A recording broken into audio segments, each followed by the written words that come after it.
faussement détourné de l'objectif. Draman Ouattara est l'homme le plus criminel. Et je vais te démontrer ça tout à l'heure. Il est le plus criminel qu'on ait connu. Il est le plus grand voleur. Le plus grand menteur. Je vais te démontrer ça tout à l'heure.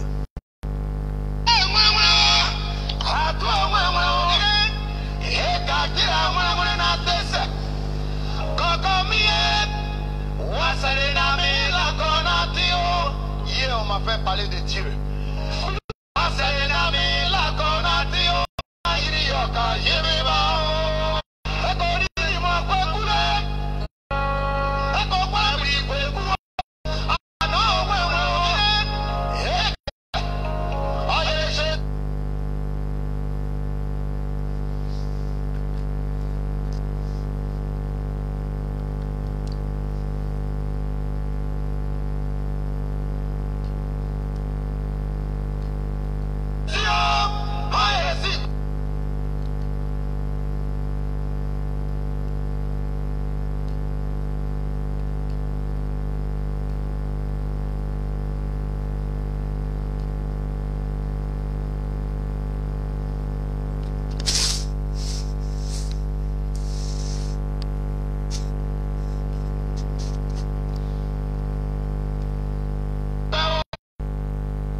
Le cerveau est connecté à la libido et au ventre. Et à la place du cerveau, il n'y a que de la graisse qui fonctionne au rythme de l'argent et de la corruption. Je veux parler de Johnny Pacheco. Je veux parler de Draman Ouattara. Je veux parler d'Afinguessan. Je veux parler d'Arsidjidji. Tous ces traites-là qui sont connectés au démon et au diable. Draman Ouattara est bel et bien le démon et le diable que l'Afrique est connue. Je vais vous dire une chose. Alassane Draman Ouattara, il est allé dans ce maillon et dans cette couverture de la communauté internationale. Il est allé poser sa candidature en Haïti. Draman Ouattara. Le même Draman Ouattara qui est président de la République de Côte d'Ivoire et qui est assis à la tête du pays sous les bombes et dans le sang des Ivoiriens. Ce même Draman Ouattara, il est allé en Haïti la communauté internationale l'a déporté en Haïti pour qu'il soit maire de la capitale haïtienne. Et ça n'a pas marché. Il a même voulu jouer les durs. Les Haïtiens l'ont chassé comme un chien pourri. Donc ce que l'Haïti vit, c'est la communauté internationale qui est à la base de ça. On me dira non, c'est la nature. Il y a eu tsunami là-bas, il y a eu des coups d'État. C'est la communauté internationale là. C'est comme ça ils maltraitent le peuple qui n'est pas d'accord avec eux. Et c'est ce qu'ils sont en train de nous faire. Si vous n'avez pas compris et si vous ne comprenez pas ce qu'ils sont en train de faire et que vous continuez de vous laisser embobiner par ses dires et par son comportement, c'est que vous, il n'y a plus un combat qu'on peut mener avec vous. Moi, on ne peut pas aliéner mon esprit et mon âme. Moi, je suis solide comme un béton.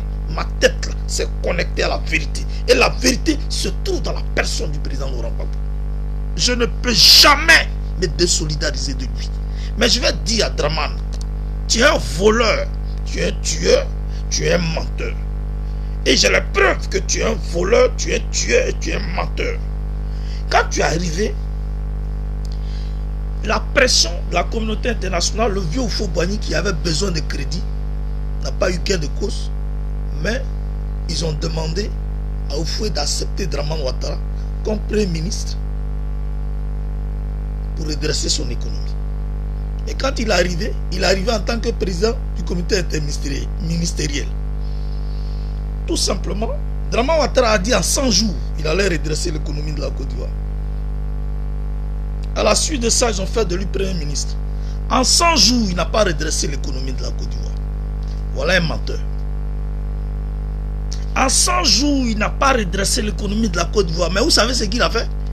Il a fait de la surfacturation. Il a privatisé toutes les sociétés d'État. L'ECI a été victime. Il a tout privatisé. Il a vendu les biens de l'État. Et puis il t'a empoché, lui avec sa femme, Dominique Ouattara, ils t'ont empoché 250 milliards qu'ils ont jetés dans les paradis fiscaux. Je dis bien 250 milliards de francs CFA qu'ils ont c'est-à-dire ils ont jeté dans les paradis fiscaux. Et puis ce même Draman Ouattara qui suivait Oufo-Boigny, même dans son état de convalescence, mais après sa chute, il a trouvé le vieux à l'hôpital. Il a l'appareil qui permettait au vieux de respirer. Draman Ouattara a débranché l'appareil. Draman Ouattara a fait assassiner Oufo-Boigny. C'est Draman Ouattara qui a fait tuer Oufo-Boigny. C'est Parabaouli, celui qui a tué votre papa là, il s'appelle Alassane Draman Ouattara. Partagez cette vidéo. J'assume mes propos. Je vais assumer ça. C'est Draman qui a fait tuer Oufo-Boigny. Voilà la vraie version. C'est Draman Ouattara qui a fait tuer Guy Robert. Voilà la vraie version.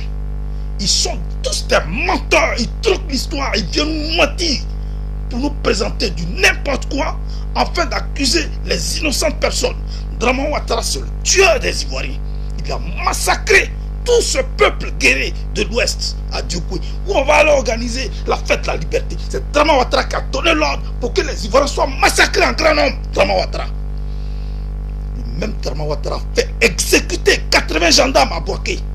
Ce même Draman Ouattara fait assassiner des milliers de personnes à Guitrozon, Petit Diokoui. Les vidéos sont là encore sur les réseaux sociaux. C'est Draman Ouattara qui a donné l'ordre. C'est Draman Ouattara qui a décimé tout le peuple ivoirien.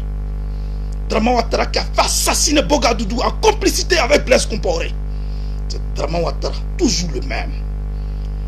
Dès qu'il est arrivé, il a volé des milliards de francs CFA qu'il a balancé dans les paradis fiscaux. Ils l'ont attrapé et les États-Unis ont la main sur l'argent qu'il a volé. Il ne va pas nous dire quoi que ce soit. Il est en train de construire. Il est en train de construire comme vous le dites. Il travaille bien. Mais il n'a qu'à nous faire le bilan de ce qu'il fait. C'est un voleur, c'est un menteur. Sa bouche tordue, là, c'est un menteur. Un menteur. Il n'a pas dit qu'on n'est pas Kone Zakaria. Quand tu ne connais pas quelqu'un, tu ne fais pas de lui un colonel. Kone Zakaria allait battre campagne à Vavois au nom de Draman Ouattara. En plus à la mosquée. Et puis il ne connaît pas Kone Zakaria. Kone Zakaria s'est retrouvé au palais présidentiel, il ne le connaît pas. Voilà encore un mensonge grossier. La vidéo circule où il a dit qu'il ne connaît pas Kone Zakaria. La vidéo circule. C'est une preuve palpable qui te montre que c'est un menteur. Partagez cette vidéo, partagez. Il n'a qu'à entendre ce qu'il dit là. Maintenant, je vais répondre aux menteurs et aux corrompus qui racontent du n'importe quoi. Je vais dire à ceux qui mentent. En 2000, d'abord, avant d'arriver à 2000, on va parler. Parce que nous autres, nous étions encore au pays. Et nous savons ce qui s'est passé. En 1999, le 24 décembre 1999, Guy Robert a fait le coup d'État sous Bédié. Guy Robert, avant de faire le coup d'État, il a été invité par le couple Draman Ouattara. Je parle d'Alassane Draman Ouattara et de Dominique Ouattara. Il a été invité, Guy Robert a été invité par ce couple en France. Parce que c'était l'anniversaire de la criminelle Dominique Ouattara, qui a son ONG qu'on appelle Children of Africa, qui est une ONG de trafic d'armes. Trafic d'armes. Et puis sacrifice humain, c'est-à-dire sacrifier les enfants des gens. Elle, c'est une vampire, Dominique Ouattara. Ce couple de mafieux, de dictateurs, de mafieux, de tueurs, j'ai invité Guy Robert. Mais Guy Robert n'était pas en symbiose avec Bédié. Alors, Guy va en France. Ce n'était pas une invitation d'anniversaire. C'était tout simplement pour permettre à Guy de rentrer en contact avec le général Janou Lacaze au sous-sol de l'Élysée, pour que Guy, qui a déjà été chef d'état-major, puisse leur présenter tout ce qu'on appelle le plan. Comment l'armée, comment les camps militaires sont positionnés, le dispositif militaire de la Côte d'Ivoire. Et c'est ce que Guy a fait. Mais quand Guy est rentré, ça a été très facile pour Guy. Ils ont appelé Bédié, comme il aime boire, ils l'ont appelé à l'ambassade. Bédié rentre à l'ambassade, on ferme derrière lui, on dit à Guy de passer à la télévision pour annoncer que Bédié n'est plus président. Et le coup d'État s'est passé tranquillement avec la complicité de la France. Ça, c'était le coup d'État de Draman Ouattara. Ne venez pas nous mentir ici. C'était le coup d'État de Draman Ouattara. Mais Dieu merci, dans l'ombre, ce Guy Robert a changé sa veste. Il dit, lui ne peut pas faire coup d'État et puis il va le donner ça à quelqu'un d'autre. Il l'a signifié dans un proverbe Yacouba. Donc ça a créé un clash entre Guy et Draman Ouattara. Dans l'armée, il y avait des militaires acquis à la cause de Draman Ouattara. Et il y avait des militaires acquis à la cause de Guy Robert, mais aussi il y avait des militaires acquis à la cause du président Laurent Gbagbo. Donc l'armée était en 3 fractions. Et quand les combats ont commencé, Guy allait se cacher à Agban. Ceux qui se rappellent très bien, quand Guy allait se cacher à Agban, les forces de Guy et les forces, c'est-à-dire les militaires qui aimaient le président Laurent Gbagbo et les militaires qui aimaient Guy, ont réussi à avoir le dessus sur ceux qui soutenaient Draman Ouattara. Le pays était dans une tension. Le pays était déjà dans une sémence de division.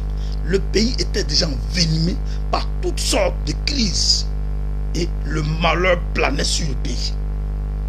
Draman, il s'est tué. Il n'a plus parlé parce qu'il a perdu le combat sur le terrain. Aucune institution n'existait.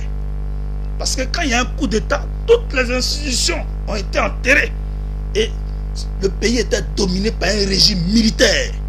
Donc c'est le régime militaire qui, ne connaissant pas les structures démocratiques et les structures administratives, ont approché les syndicats et les hommes politiques pour leur demander qu'est-ce qu'il fallait faire.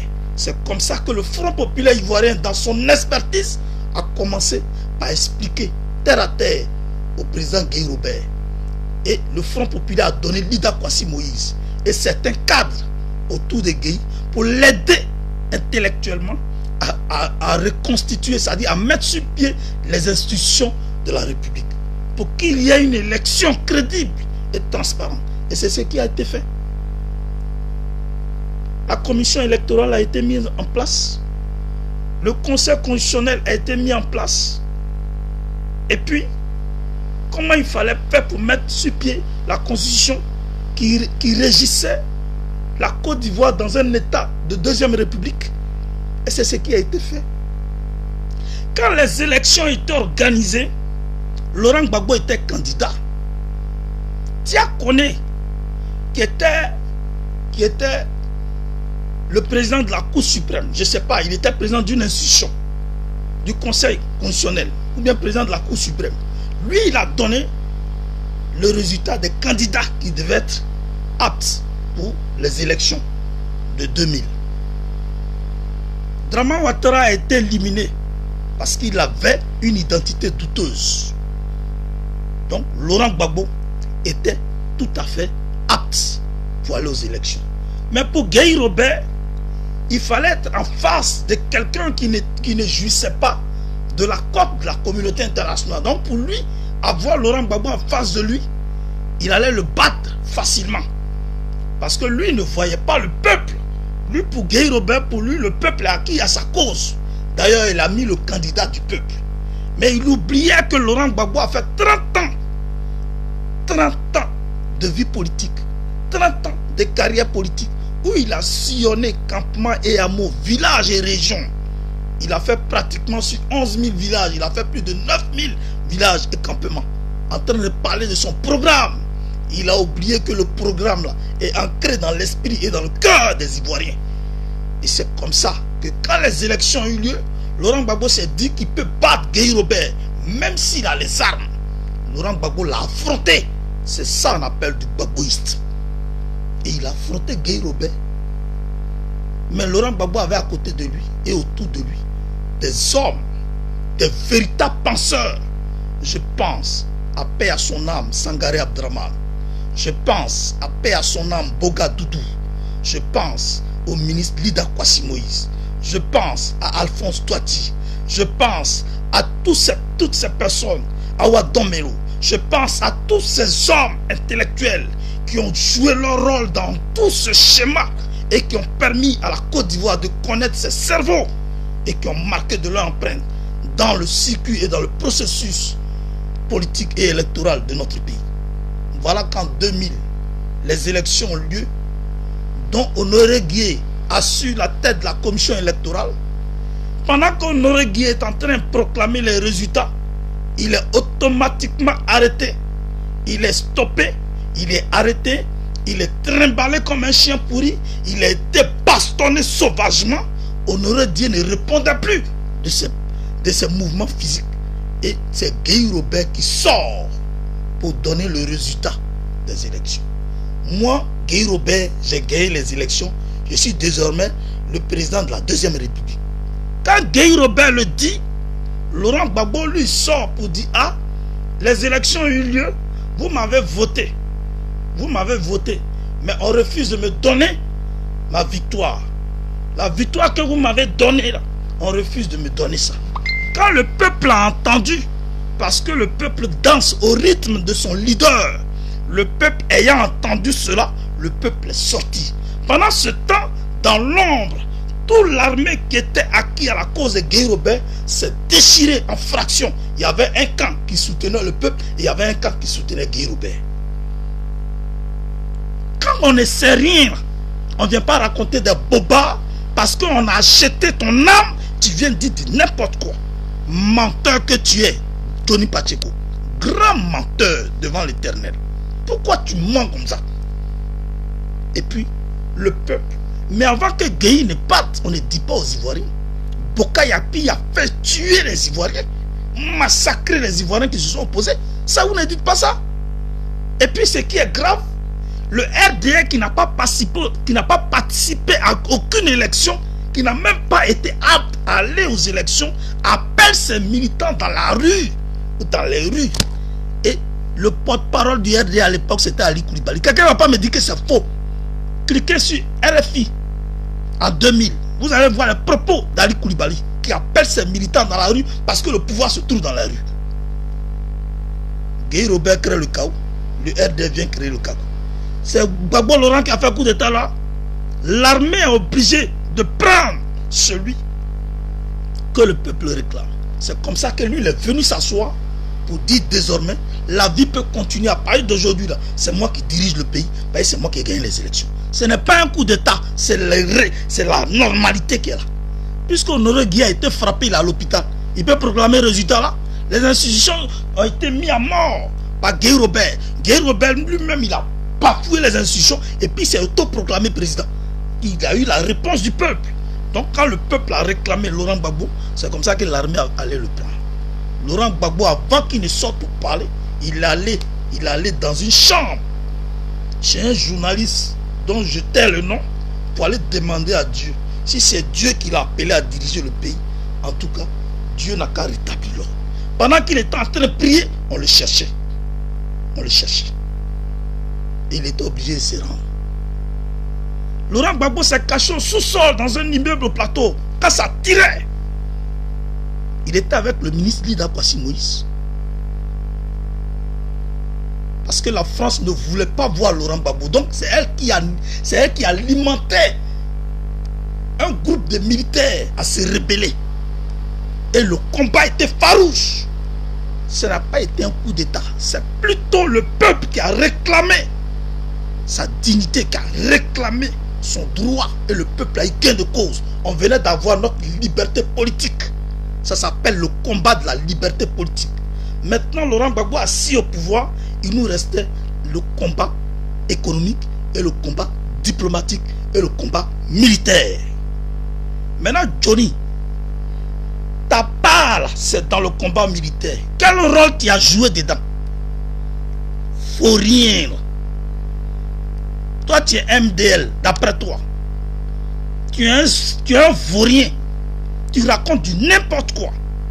Ton rôle là, c'était de fuir et puis te retrouver en Finlande pour racketter les gens, vociférer sur les réseaux sociaux, pour mendier. Quand tu vocifères et puis les gens t'envoient de l'argent pour que tu parles en leur nom, tu les défends. C'est ce que tu fais.